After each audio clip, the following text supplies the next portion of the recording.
To welcome up onto stage Christophe to Rassenfosse. Christophe is from Property Finder. He's the Chief Product Officer, and he's going to talk about a very interesting topic about trusting the marketplace, which is a great follow-on from where we left off on our conversation before. So fantastic. So thank you very much. Thank you for that, for the intro. So I see a full house. Okay, by the time I get to the end. So happy to be here.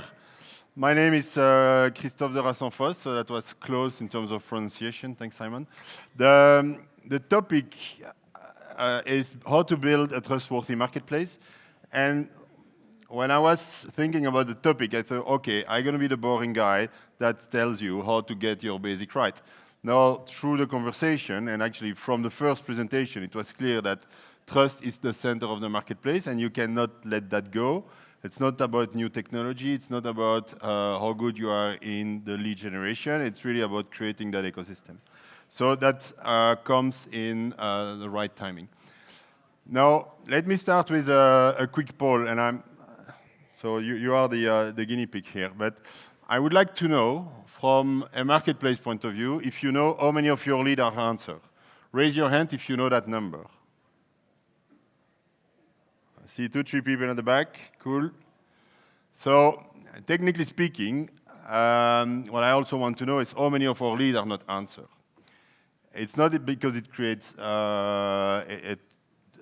it's an issue. We spend money to generate the lead, and clients leave money on the table as well if they don't use the lead. So it starts with, do we know how many leads we get a true answer? Now, I'll guide you through the journey. I'll start with a very short presentation of Property Finder. We are not in a sales pitch here, so I just want to give you some context.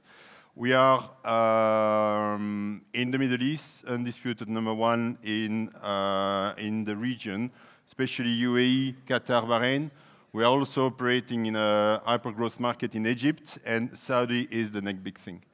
Now, if you look at that, we cover a population of 240 million of people, so there is a massive opportunity there. Now, if I zoom in Dubai, and I've been here in Dubai a lot of time during the first half of the session, Dubai is a booming market in terms of transaction and volume of those transactions. Year on year, 60% growth. But if you look at the year before, it was more than doubling the volume of transactions. So Dubai is definitely booming. Dubai also is a safe harbor for investors. Whatever happens in the world, that people want to protect their money, they go to Miami, Madrid, or Dubai. And you have an influx of capital in the region. And for us, it's 40% of cash buyer in Dubai. So it is massive in terms of people coming and buy cash, whatever it is, 1 unit, 10 units. It's a super appealing market. If you look at the future of the region, it's properly organized. I mean, it's fascinating coming from Europe, how master plan exists, how easy it is to create the future, how easy it is to invest in inviting more and more people to come and live to Dubai. It's not just the real estate aspect of it, it's the visa regulation, it's the infrastructure, everything is linked together. And there is this trajectory that is unstoppable for Dubai. Back to my topic about trust, it's an appealing market, and therefore we have more and more agents. Now, in 5 years, we have 50% more agents in our portal. It's also those agents are coming to Dubai with the dream of becoming billionaire.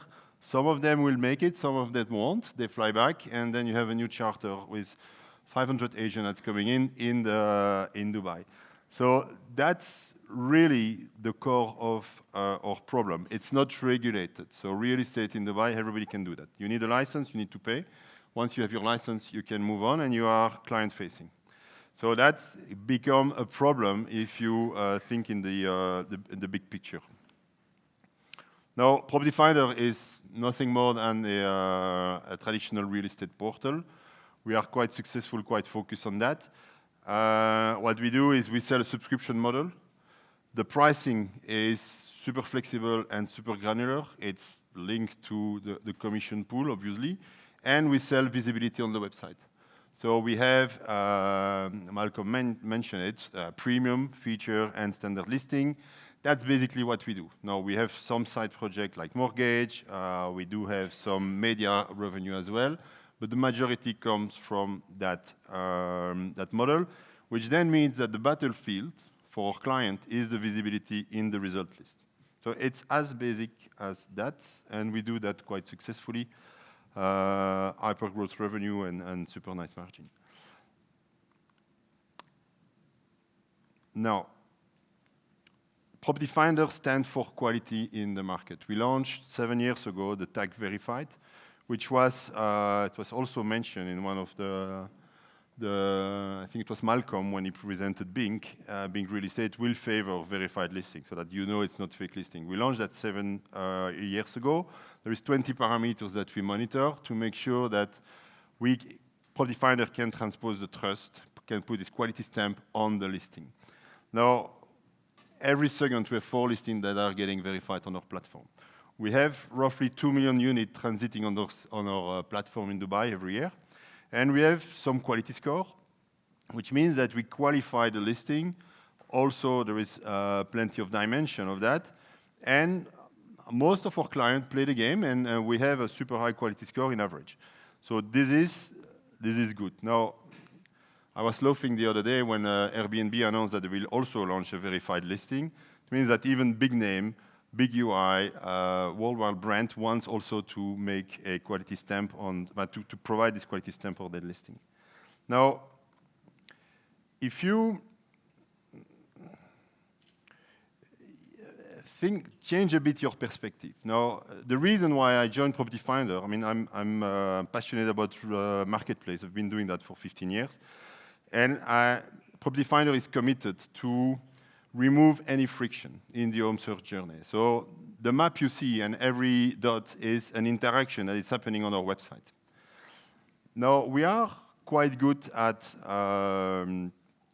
lead generation, but that's a B2B vocabulary. You know, when you talk to client, you talk about volume of lead, you talk about the quality of the lead.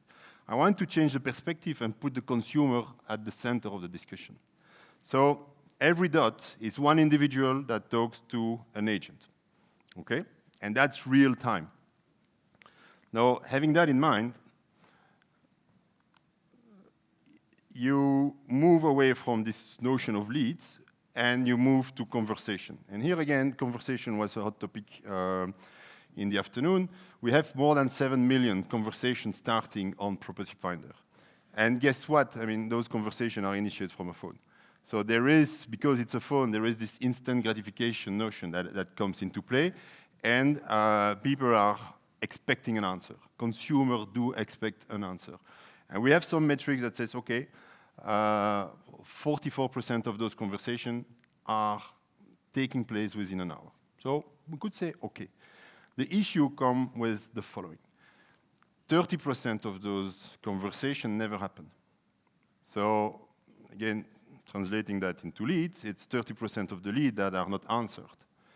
It's a waste for my marketing money. The budget is actually bringing people on the platform and nobody picked up the phone, but it's also a waste for the client because they leave money on the table. And 30% is huge. I mean, it's 1/3 of the leads that are wasted. So if you put consumer first, and I would say the waste on your platform, what is our responsibility? I don't want to sound cheesy, but we do have millions of consumers on our platform. So it's not about the leads, it's not about the economic unit, it's about really people that trust your brand. So if you don't build trust, nothing happened. No trust, no trade. You know, we had a discussion in the earlier about building a trustworthy brand will create much more value than trying to spend money in trafficking and bring people on your website. So you're going to need to build the brand, and that's what the next slide I'm going to explain you how we did that. Boop. So what's the problem statement?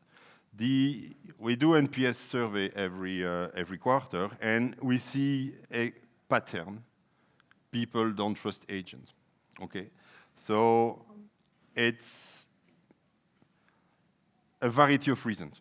It could be that the house is not available. It could be that there is inaccurate listing information. It could be that they don't even get an answer. So I'm summing up everything, but the trust in the agent is the #1 pain point from consumer. And think about it, it's 1 people out of 3 that don't trust agent. I'm pretty sure if you run surveys, you're gonna get the same answer. I mean, it's a pattern we see in all the markets we are operating in. It's not new, it's not just something for Property Finder, but we are able to actually put numbers on that issue, which is then, for us, quite fundamental to understand because, again, it's waste for us and for our clients. So, consumer first. Now, building the brand means that you need to understand who is getting the blame. A consumer that contacts an agent through Property Finder will blame Property Finder for not getting an answer. We'll never know the brand of the agency, neither the name of the agent. So we are getting the blame, which harm our reputation, and that's what we are going to fix. So what we did, we analyzed the data. So I don't want to dump big data or artificial intelligence. I mean, think of Property Finder's launch in 2005. Every single unit in Dubai has been at one point in time on Property Finder. So we are sitting on a pile of data we don't use. We've been launching this quality score. So we've been scanning, assessing the quality of the listing since more than 10 years. So we have some kind of history there. We do call tracking. We do email tracking as well. So we could actually measure part of the answer. The thing is, at one point in time, WhatsApp in our market is a #1 source or channel for lead. More than 70% of our leads comes from WhatsApp, which is happening outside our system. So if we want to be consistent, we had to measure all the lead channels so that we can come back to clients and say, guys, you're losing money, or there are so many leads that you don't answer. The answer for that was the launch of WhatsApp Insight almost a year ago, which is Property Finder being then the first entry point to consumer, because we get the blame, so we take responsibility for that, send the WhatsApp to the agent, and then track response rates, responsiveness for the agent. So we've built an ecosystem where Property Finder becomes almost the matching engine. We route the lead, and then we follow up if the lead didn't get an answer. We then take control of the lead. We also launch an enterprise solution. So some of our clients do have proper CRM, proper sales mechanisms. So we had to interfere or to inject those WhatsApp insights into their CRM so that they can keep following up on that. But that's what we crack. And that's where the data comes from. When we realized that 30% of the lead never get an answer, then it was an eye-opener for us. So I really encourage you to go and check your data, and then you will cry like I did. And you're going to have to reinvent a bit the model. So we factor all those data points into an algorithm that we call ADA. And we start then being able to score not only the quality of the inventory, but also the quality of the services. So we launched, on the back of that, once WhatsApp Insight was implemented, we launched Super Agent. Super Agent is somehow a testament for quality as well of the services. So we are building a value prop that says, okay, we have quality inventory, but we also have agent that you can trust. So we transfer the trust like we do on a listing, we transfer the trust on the agent. What does it take to be a super agent? It's quite easy. You need to be a legitimate agent. It sounds obvious from maybe where you operate, but remember, in Dubai, it's not regulated. So you need to buy a license, you need to have all your details cleared and a phone number. So that's, you need to be legit, and the agent profile is definitely one element there. We also check your response rate, responsiveness, and we set the standard. So there is no rule. So it's us, Property Finder, saying that if we want to serve consumers better, you need to answer within X amount of time. And it's obviously, again, an algorithm that takes into account if it's rent, if it's sales, if it's the holiday, if it's during the night. So it's quite of a complex stuff, but we do measure that now through all the lead channel.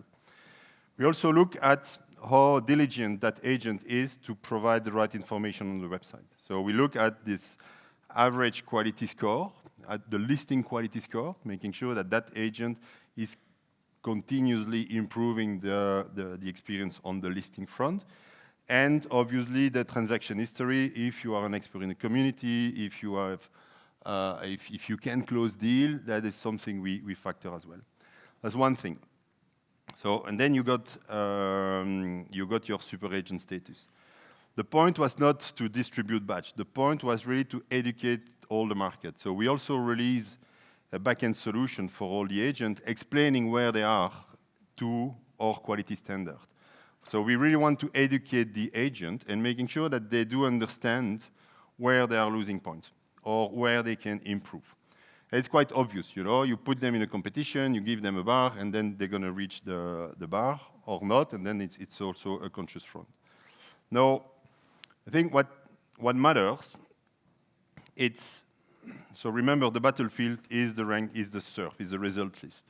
So our result list has been historically organized by the visibility you buy, so premium listing comes on top, then quality score of the listing, making sure that the high quality comes first, and we've introduced the agent score as well in the ranking. You can never buy visibility with poor quality, content quality experience on Property Finder. That's not possible anymore. The algorithm, the ranking algorithm takes everything into account, but we do want to reward best behavior on the market. So we took more of a positive approach, incentivize people to be consumer-centric, and for that we create more visibility rather than a policing approach where we punish bad behavior. We want to encourage everybody to go through be aware that there is a consumer, that they need to answer the phone, that they need to follow up with the consumer, otherwise they don't have enough visibility on our site. Now, what did that change? In terms of building the brand, it starts again with us measuring the NPS.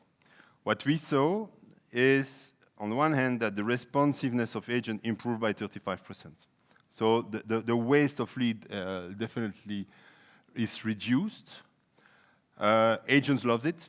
I mean, again, because they are not necessarily educated. So each time they get a recognition, they are actually more professional, and they want to showcase that in Dubai. It's super big. What matters here is it's not the best or la crème de la crème of the agent. They are doing a great job. They know it. What matters for me is the non-super agent. I want them to increase the quality of their services as a whole. So as a brand, I do care about the super agent, but I also care more about the non-super agent, making sure that they are consumer-centric, because at the end of the day, what I want is to reduce the pain point from the consumer. And that's what that's what did happen. So the agent complaint after a 2 NPS cycle was down by almost half of it. So that's the journey of how concretely we could build trust through understanding of every lead channel, including messaging. So we didn't try to go to move all the WhatsApp lead into our own messaging services. That's a battle we lost. So we had to crack WhatsApp, and then we move on, and once we understand all the data, put an algorithm in place and start also scoring the agent. So that's, in a nutshell, how we create trust in emerging markets. Thank you. Christophe, thank you very much for that. Some questions, if we could bring them up here. What verification model do you use to build? Have you built? So, what verification model you use to build out a base to verify the listings? I used to build out of it. Okay. So the verified listing in Dubai is quite regulated. There is an organ, a regulatory body called the Dubai Land Department that issue, we call it Tarici permit. It's based on a volume of document, and we just check that all documents exist. And we obviously also look at the validity of the Tarici permit. Okay. Now, what have been the main challenges to rolling out this model? The main challenge is actually it was not in our control. What we have in control is our audience, okay? It's the consumer audience. We have clients that pay, which are the agencies, and those agencies employ agents, and we want to change the behavior of the agent, give best agents higher visibility, but the rest didn't get higher visibility. So we were like a bit schizophrenic with our clients, says, okay, we're gonna encourage best behavior, but by de facto, if you don't promote best behavior, you're gonna get less visibility, even if you buy premium listing. So that was the conversation we had with our client. At the beginning, it was super tough, but then they realized that it's for the best of the industry as well, so now they play the game. Okay. Couple more questions. I'm going to take the second one first because it seems a little bit antagonistic, but I'm curious. It says approximately 85 to 90% of listings on Property Finder are fake. What says that? Okay. I don't know. I'm just reading the question, right? That is how do you plan to work with the new regulations from the DLD, which I assume is a government body? Yeah, so... what are the new regulations? Is probably the starting point. No, so what are the new regulations? DLD is asking for a permit for every single listing on the website, okay? So there is no fake anymore. So in Dubai, there is, you can still... There are some, how to say that, wholly in the regulation that agents know and they use it, but I mean, in the majority of the case, you need to have a permit for that. The DLD is also capping the number of agency on sales. Mm-hmm. So they don't do it on for the rent segment yet, so it means that we have a lot of duplicates. We have duplicate listing. No, it's not a lot. Through the DLD stuff, we remove more than 80,000 listings, so we prevent fake listing to happen on the website. So I don't know where those numbers comes from, but I invite you to connect me. Or maybe it's a table there, I don't know. Oh, see, look, I saw them, they're laughing. Okay. We'll set up a boxing match outside yes, here later on. Okay, so how do you guys track the response rate of agents via WhatsApp? How do you actually get into WhatsApp to understand that they're answering calls? That's our IP. So we have a proxy. There are actually companies that do that. We do act as a proxy, so we know exactly when our message is being read and when then it's played back to the consumer. Okay, and last question is, how do you balance the monetization goals and the content quality goals? And are you deprioritizing paying agents? It's not the agent that pays, it's the agency, so we deal with agencies. And B, we took the approach to be consumer first. I mean, obviously, as a marketplace, if you don't have consumer, you will never get any renew or you'll never get any customer. So if we lose client for that, it's okay. And we've lost, we had super tough discussion. You have some client that really push hard to get to have an improved quality, some don't. That's okay. Okay. Christophe, thank you very much for Welcome. sharing your experiences in building trust in the marketplace. Building trust, yeah.